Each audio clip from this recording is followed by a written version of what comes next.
I have no way of telling They until. haven't cut us off, have they? No. Hello. Look, let us. We're not even going to bother to give you an introduction. We the button to send us live, for instance, for some reason flipped off, and there we are. We are now live. We know. So we're going to start all over again. Well, we've been sitting here talking to ourselves. Absolutely. But we at least we know what we're saying and we agree with one another. Okay, so here's Liza Page, fresh from battering me around the ears, and now we did actually we started to. I think we should again, Liza, talk a little bit because we talked about the background that we've got now. Yes, which is very historic. It is, isn't it? And as you said, Tom Paine sat under this. Yes, he did. Yeah. Yes. And you then mentioned that some of the martyrs had been held in the wine cellar here before being taken out to be burned. Yeah. Now that was quite a period of history, wasn't it? And I think that they were incredibly brave people.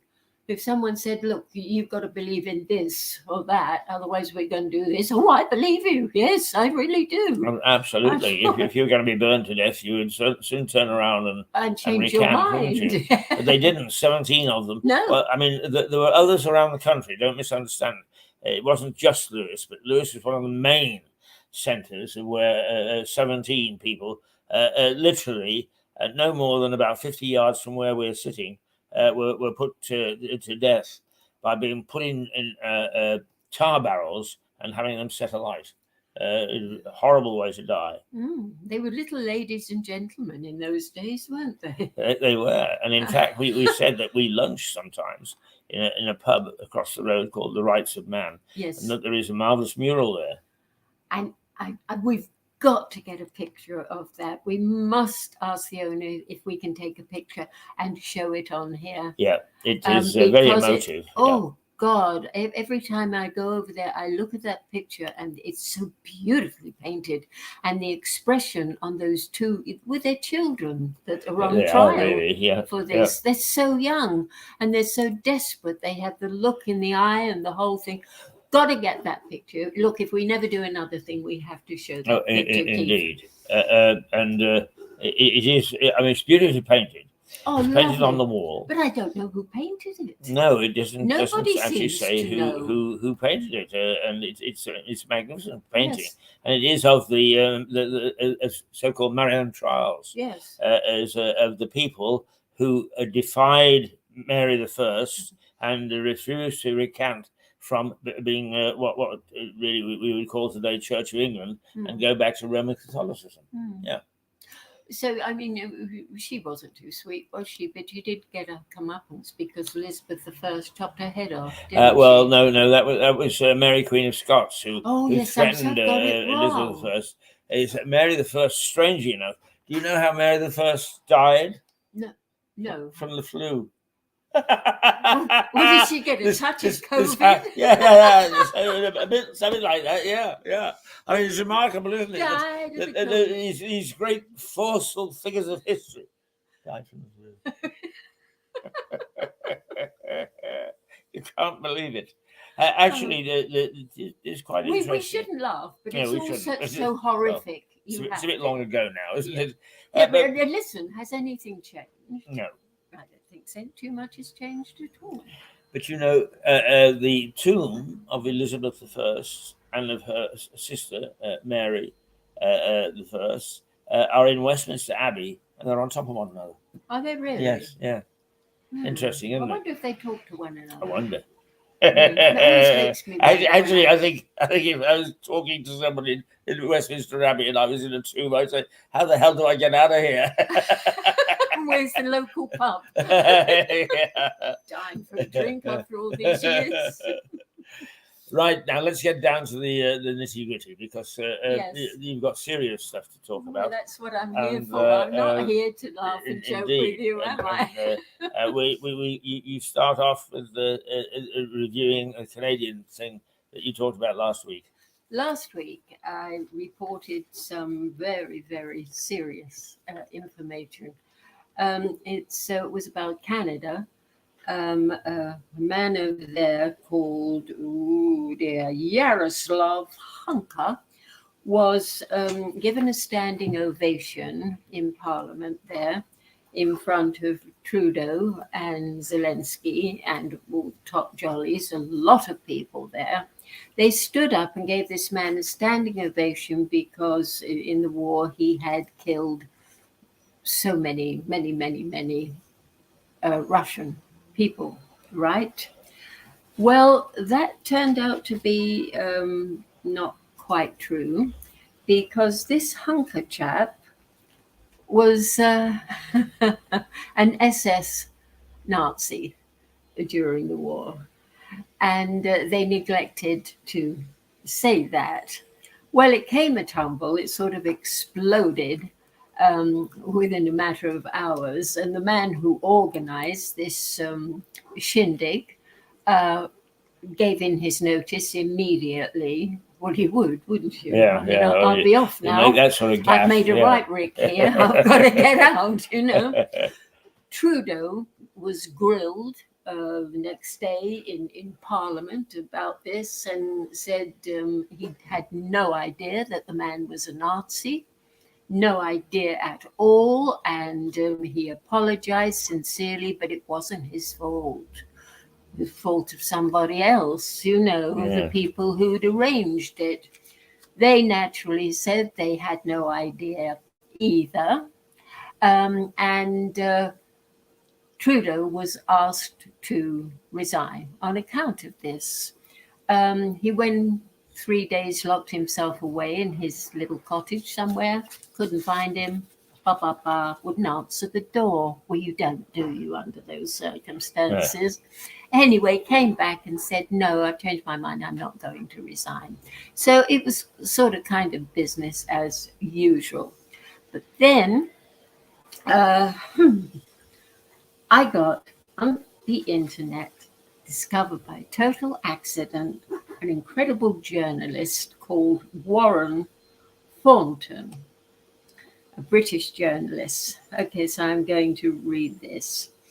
With the online safety bill about to be given royal assent by Jimmy Savile's best friend under the guise of protecting children online, it is now more important than ever that the alternative media digs deep on the crimes of these who wish to control us all.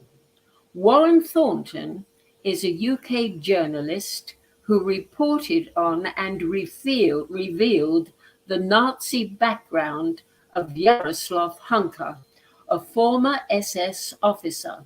Hunka was applauded. Oh, sod it. See, I've read this once before. And now, bear with me, children, will you? Was applauded and given a standing ovation by the Canadian Parliament, as well as Zelensky and Trudeau, who were in attendance. Warren Thornton's evidence proves without a doubt that those conducting the service knew who Hunker was, and this reveals a very murky Nazi side to the underbelly of the world politics today.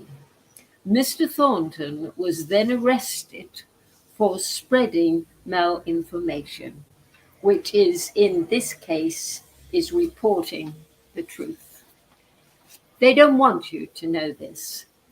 This is where we are heading fast in times when the truth about situations such as the one in the Middle East needs to be revealed. Okay. What do you make of that? Yeah, now this is a British journalist who uncovered this Canadian faux pas. Yes, absolutely. Right. And so they arrested him, and I don't know if he's still in the nick or what, but well, that'd be interesting. Shall we ask the question for next week? Is he on trial, or is he being held? Or don't know. don't know. We don't know that. Yeah. And I only got the fact that he had been arrested off the David Icke site. Yeah. David's never wrong. Yeah. Okay. It- Oh, Canada, and then we'll go on to something else. Now, this is a goodie. Vaccine Canada, the first major world politician, apologized to the unvaccinated. You were right. We were wrong. Danielle Smith, the Premier of Alberta, Canada, is the first major elected politician in the world to issue a heartfelt apology to the unvaccinated for crimes perpetrated against their human rights by the government during the COVID lockdowns. I am apologizing right now. I am deeply sorry, she said, for anyone who was inappropriately subjected to discrimination as a result of their vaccine status. I'm deeply sorry for any government employee that was fired from their job because of their vaccine status, and I welcome them back if they want to come back. It's something, isn't it? Absolutely. I mean, It's that's something. Yeah. You know? Does it tell you which party she's from? Yes, Alberta. No, that's the province she's from. And Uh, which party she's from? The first major world politician apologizes, blah, blah, blah. Danielle Smith, the Premier of Alberta, Canada. Right. That's all I've got. Okay. Yeah.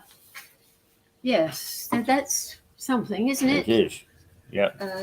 And she's the only one in the world that's done it, Right. according Yeah. to this report. Well, that would be interesting to see if anybody else follows suit. Yes, it would. I Yeah. was thinking that. Yes. Oh, there's a little one here. The NHS has passed a law that says they must provide these electric face fans for men who are going through the change of life, menopause. They will also get 1 week paid holiday with pay. If you are a fireman, you can work from home.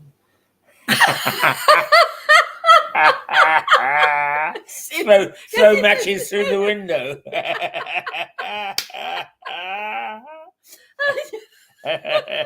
you that can't be true, can it? Apparently, yes. I mean, I know that we're being governed by madmen, but I mean, that's just. Well, that confirms it, doesn't it? dear. Well, I suppose it's this binary thing, isn't it, that they're doing all this business with? Huh? Chaps that saying, oh, I'm late. I'm late. The way a woman does if she's here. I'm late. Dear.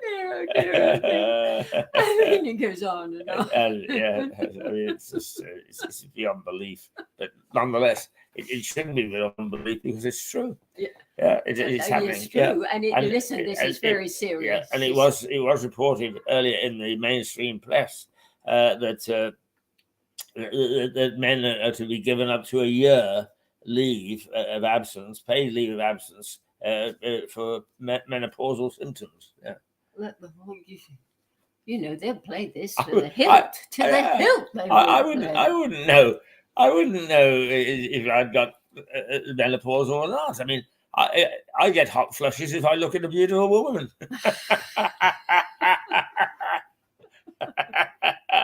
Phone them up and tell them you want your week's sleep. Oh dear. This is a ludicrous situation. I mean, dear. Yes. On we go. like the young chap that used to work here. When he was in school, had this chap with a wig and a big Adam's apple teaching him, and said, "You've got to go out and get buggered before you're 9."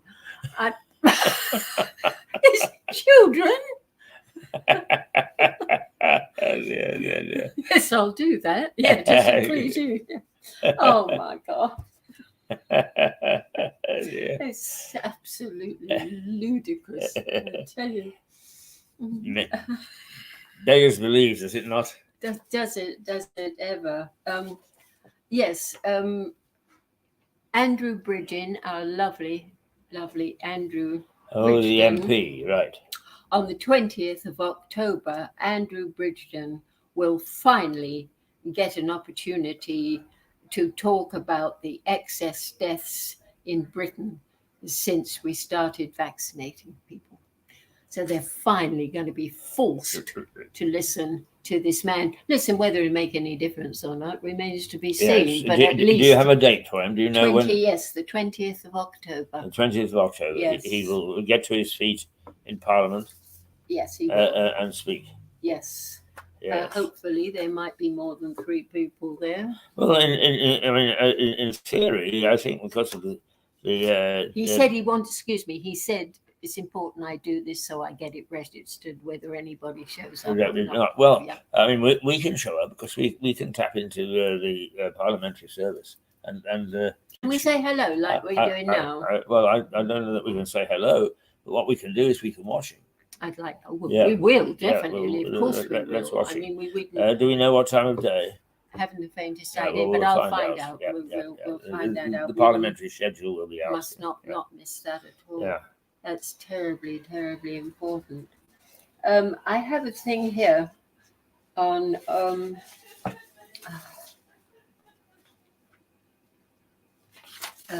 yes, the Labour government will alter a Labour government. It's not the government yet. Got to wait for an election. Yeah. Labour government will alter planning rules to allow hundreds of thousands of vital homes to be built on green belt land, Rachel Reeves has said. The Shadow Chancellor said the party would look at the reclassifying protected land as brownfield sites, ripe for development under a common sense approach, if elected.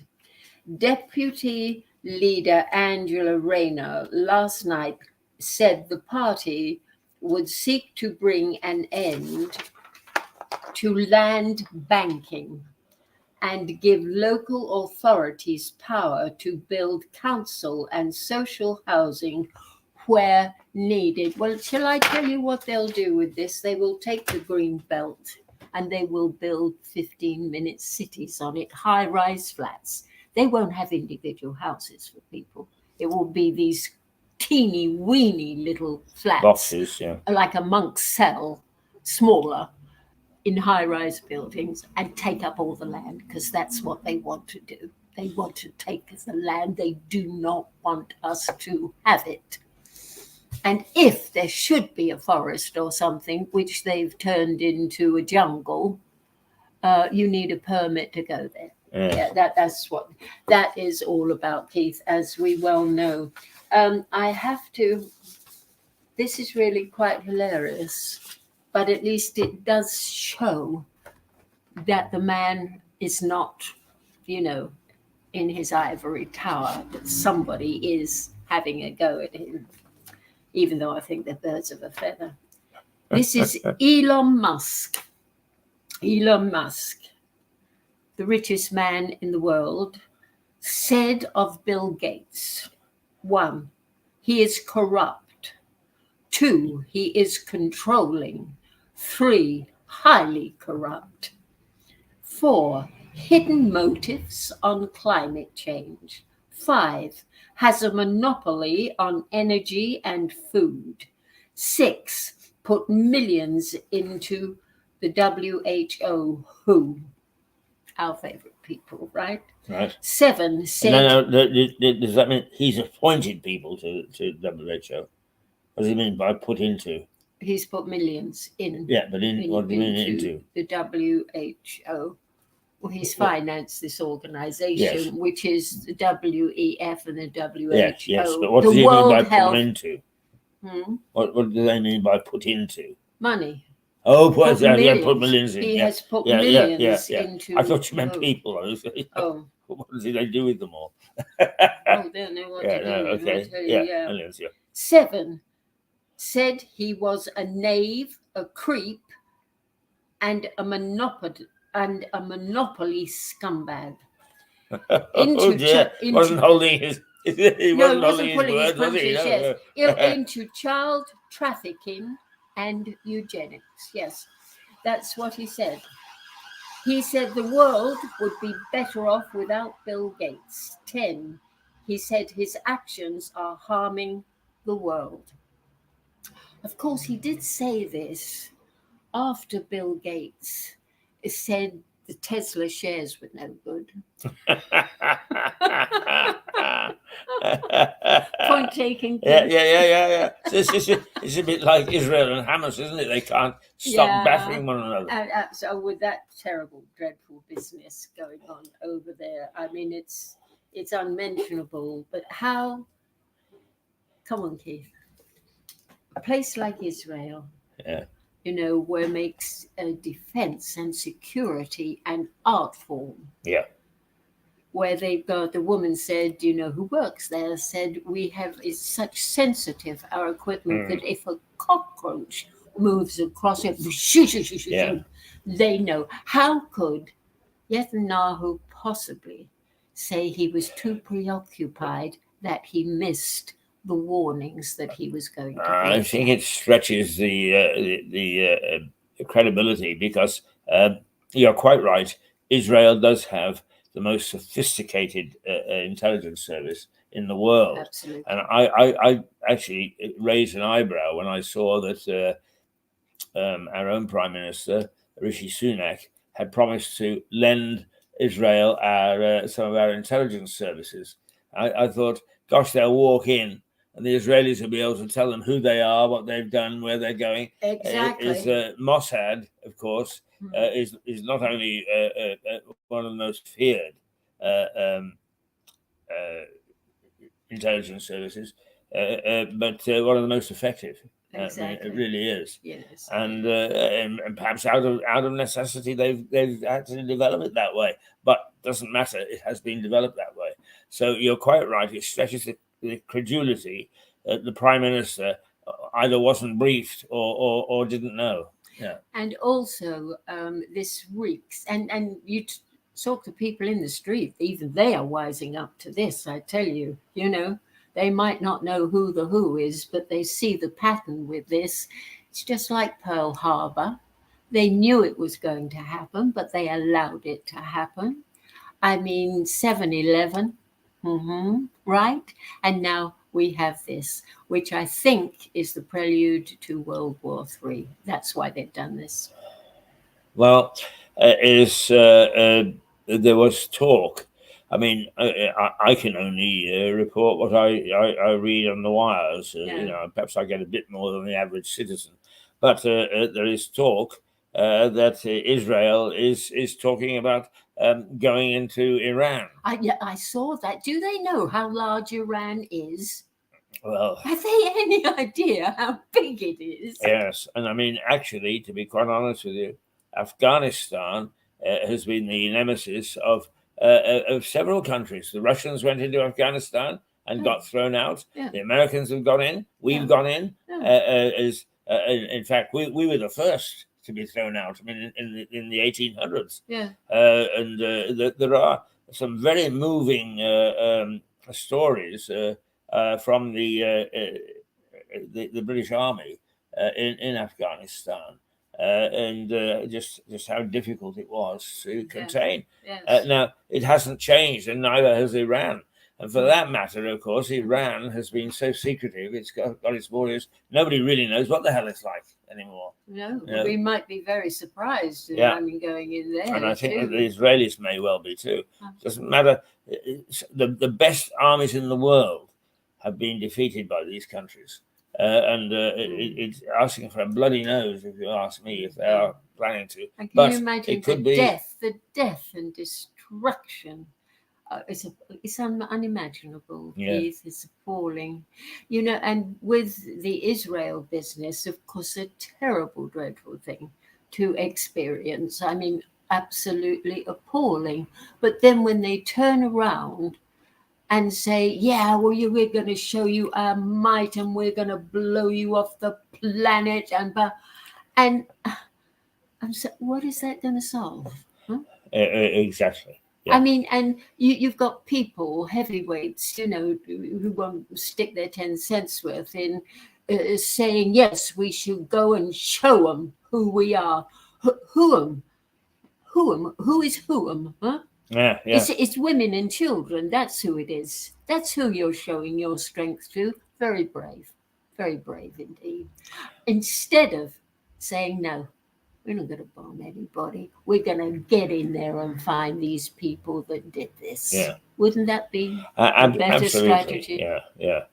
I mean, there was a report this morning that the one power station that is in Gaza has run out of fuel and is therefore, you know, light and heat and so on and so forth. Not that they need heat, I would have thought, in that part of the world, but is being cut off.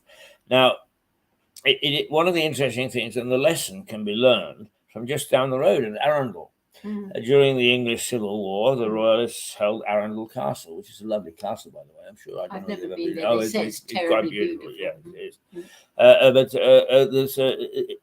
They had in there when it capitulated, is they had enough food to last almost a year, but they actually gave up after 3 days because the water supply came from a lake outside the walls, and the Cromwellians were very clever enough to actually, well, no, they just stopped the water going in. No water, food is no good. So surely the lesson of history is that the Israelis can simply cut off all services. They've done that until they give up. They've done that. Yeah, but then why do they need to go in? Exactly. But then, you know, water, we can only live 3 days without water. I mean, to cut off these vital supplies, you're just killing little children anyway by doing that, Keith. Well, not if you force them to give up. Well, give up what? Well, I mean, it's... these people living, you know, across the road from the Palestinians, I mean, they probably don't even know who Hamas is. No. I totally accept all that, Liza, but it's going to have to be the authorities that give up. Are going to say to Israel, "Come on in," without firing a shot. And if in fact cutting off their supplies means that they do that, that saves little children. If in fact they stick out the way that they are at the moment, then they've got 50,000 troops on the border. With Gaza, ready to go in. And as you point out, you're not going to have an army go in without civilian casualties. No. It's not on. And anybody that says this isn't planned, well, they got sand in their eyes, I'm afraid, you know. Well, it's because it's an insult to the intelligence. Well, I mean, I totally agree with you when it comes to the fact that they had an alert. They knew that this was going to happen. You never know. The trouble is, you never know with politics and with politicians. And with all due respect, as I don't mean to blacken the man's character, but Netanyahu has got a very, very shaky background. He's been dumped as prime minister a couple of times. But he keeps coming back. That's right. He's a member of the cult, and they tell him what to do, and he obeys the orders. Right. So well, he's a good little servant, so we'll put you back in again. That's certainly he's got a colourful background. Whether in fact that part is that's up to the individual to determine on the evidence. I know that you feel that you've got the evidence that he is a puppet, Yeah. and it may well be. Well, I think they're all puppets, and I think we are ruled by something that we Yeah, don't I see, mean, something we don't see. and In fact, we did have a conversation, and you mentioned something. This was some months back. I'm not going to say it on here because how true it is, we don't know. But it seemed pretty feasible to me what you were saying yeah, I mean, regarding AI. Strong right. possibilities. It's already taken over. It's the thing that I mean, let me be slightly defensive of my own profession, journalism, but of course, we don't sit at the heart of things. What we have to do is to use our skill and our ingenuity and our uh, ability to put two and two together to find things out. By the time we've done that, a lot of it has started to happen. Absolutely. So when I sit here and say, well, yes, I think that there could be artificial intelligence could be a danger. It either already is or it already isn't. Yeah. That's it. So we don't know for sure. We don't know for sure. Yeah, Just yet. that's right. Okay. Now, uh, what what did I do before? Now, when we made a mistake and we weren't on the air. Oh, no, I think that we've touched on everything that you touched on. Did I touch on the Elon Musk? What Elon Musk said? Yeah. I mean, you touched on what Bill Gates said, or I did that. Musk said about That's fine. Yeah. Bill Gates.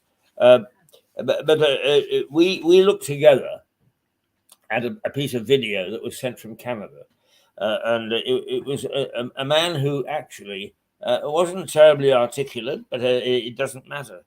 He actually read out what he felt that the Canadian government had done to the citizen. I thought he did an awfully good job on that. Indeed. But the interesting thing is that one of the joint themes was something that you started when you started this program. You brought up is the 15-minute cities, and he quite succinctly talks about the 15-minute cities. So it's not just here that the 15 cities are a worry, but also all over the place. World, yeah. So just remind people again, because as you know, I said, the more you remind, the more it sticks with people, what the 15-minute cities are. 15-minute cities are, they will take a large town, or in Oxford, place, they call it a city, and they will chop it up into a radius of 15 minutes. That means in 15 minutes, you can walk or you can cycle to pretty much everywhere that you need. Like if you need a hairdresser, a doctor, a shopping, you won't get a shopping now, but you will get certain shops for your provisions, or sort of the basic things. And maybe a little sort of playground, little small playground for the kiddies, the youngsters, right? And you have everything you want. So that sounds quite nice, doesn't it? Yes. But if you have a car and you want to come out of that city, you will not be allowed to do that. No. Because you will only be allowed 100 hours a year out of that 15-minute city. See? Now, that's what's less than 2 hours a week, isn't it? It's not going to get you very far if you want to go and see your relatives, or you want to get out. If you want to take your car out for 2 hours, then you have to register it with the council, where you're going, how long you're going to be. If you go over that 2 hours, then you will pay £70 an hour. So if you're away 48 hours or something like that, that comes to a whole heap of jack, doesn't it? It really does, yeah. What these cities are holding centers.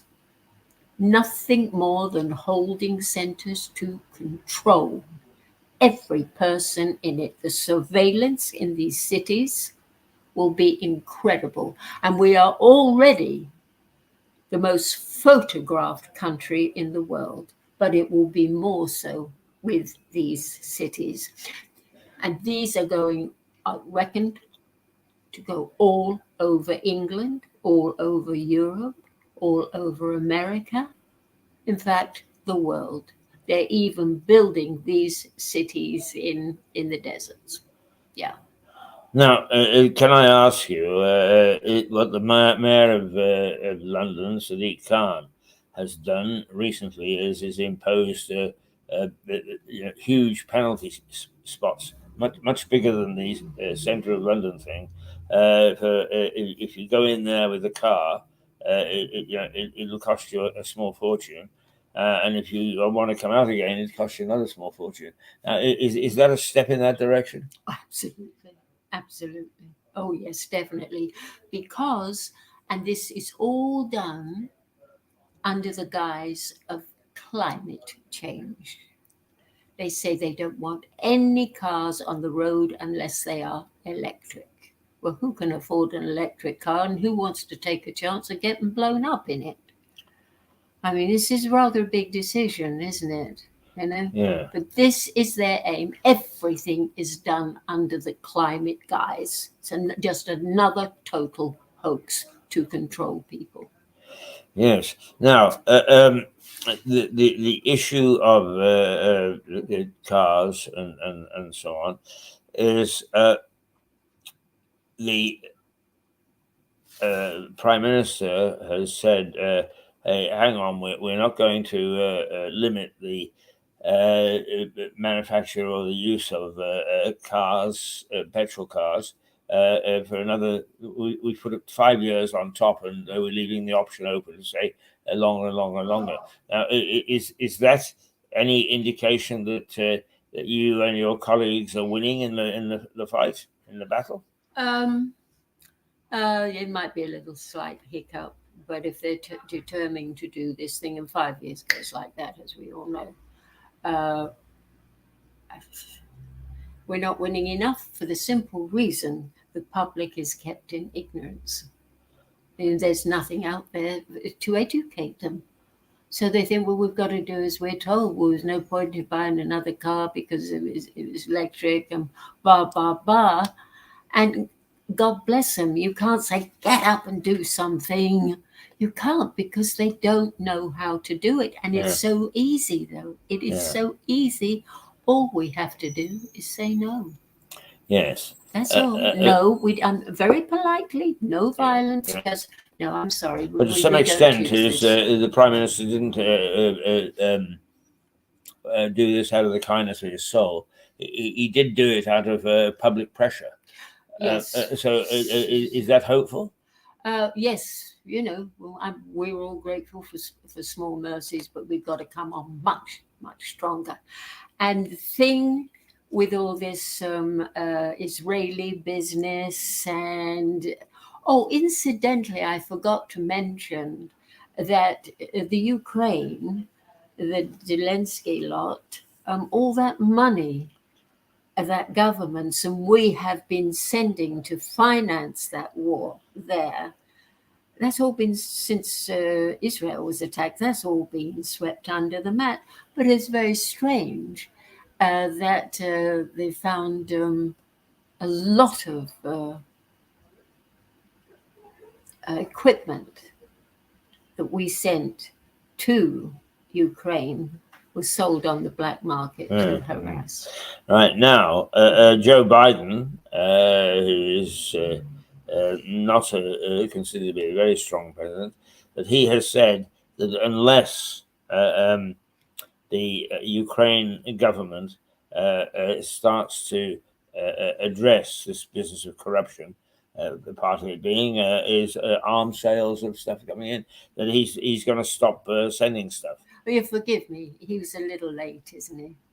The man is a little late. Let's face it. Yeah, but I mean, he must be thankful for small mercies. Surely, if he's taking a look at it, that's a positive thing. I'm of course it is. But it makes you wonder when he came out, which country did we come out of and leave all that stuff in? And Donald Trump said, what have they done? They've left all this. The military scarpered and left the civilians there to get on with it. What country was that? That was the Middle East, wasn't it? It was, Yeah. Well, Hamas and all these organs, they've copped on all that stuff that we left there. Yeah, yeah. And oh, please. Yeah. No, retreating armies never take their gear with them. Yeah. It slows them down. But Trump was, what are they doing? Yeah. Leaving all that stuff there, just walking off and leaving it? It wasn't Ethiopia. It was it is one of the very East African island, well, not island, but very small. We've been there fighting ISIS or something, haven't we? Yeah. How soon we forget, eh? Yeah, exactly. How soon? But what I think, and I haven't forgotten at all because it's continually on my mind with all this heave-ho, and between Israel and Palestine, I'm hoping that this won't be used as a diversion to pass this WEF thing that they want to try and pass in America at the end of this month. Now, because they tend to slip these bills in when people are busy. Right. Okay. Else. Go over that bill again. The WEF, the World Economic Forum. Klaus Schwab is the head of it. Klaus Schwab. Bill Gates. Our little friend Bill Gates, and some heavyweights. These are a bunch of unelected wealthy people who our government and our king has allowed into this country to run roughshod over our rules, our schools, and they're responsible for these 15-minute towns. Right.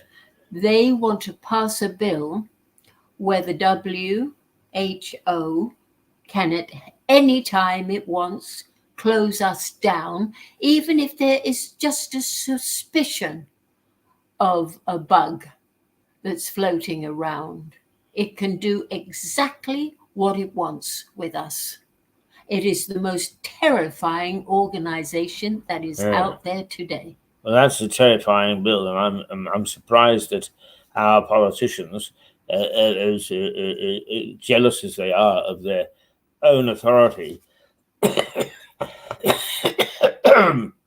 would actually pass something like that into law. Is it them or is it the civil service that's doing it? Oh, it's the government.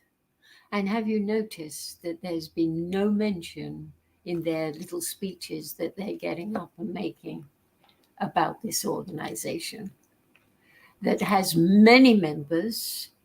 Trudeau, Arden in Australia, the one up in Canada. They call them the young world leaders. And it all stems from this WEF, World Health, who intend to take over the entire world with their injections, their rules, and heaven knows what else. Now, this is a very, very frightening lot, I tell you, and our governments are offering us no protection whatsoever from these people. Not one of them have even mentioned this. Well, now, this business with the WHO, I'm going to do a little bit of research myself because there are things, as a journalist, you pick up things as you go along. And the one thing that is not often mentioned nowadays, but the sovereign, it's not the king, it's Parliament. The House of Commons is the most powerful unit in this country in total. And it can do more or less, on a vote, of course, it can do more or less what it wants. And it amazes me that they've permitted the WHO to have the right to march in at any time and take over. I find that very difficult to believe. So if you don't mind, I'm going to double check that out. Please, I beg of you do, because they have sanctioned it too. Yes, Keith. Yeah. But listen, please double check, please. Yeah. I mean, I find that very worrying. Oh, this is more worrying than anything. Yeah, because I don't have a vote, any influence whatsoever on the WHO, or for that matter on the World Economic Forum. I do have a vote and some influence on my own government, and I would much rather, poor though it is, I mean, not only poor, but it's disastrous actually, but though my own government may be, at least I feel that I've got some measure of influence over it. Whereas the WHO and WEF, most certainly I have not. No, and also the WEF, World Health Organization, is highly sanctioned by the Labour government, and Tony Blair is trying to get Klaus Schwab's job, because Klaus Schwab's is getting a little ancient at the moment, and he will give this job to who he thinks is good. And Tony Blair, who created Ofcom and some other nice organization, is in the running to get this job. And these world leaders, they're all backing this. It's very dangerous. And if you said to me, which frightens you most about the world situation today, I would have to say this organization. Well, that's very interesting. I know that is the center of your argument. And as you also know, is I challenge you from time to time just to make sure that I understand what's happening. Absolutely. So you should. That I must say, it really does is very frightening. If the WHO have a free hand on the basis of using ill health, it's bloody easy to manufacture ill health. Is it ever? Is it ever? Yes, yeah, yes, I mean, indeed. In fact, some people believe that COVID was manufactured, don't they? I think the majority of people now do, quite frankly. Could be. Majority.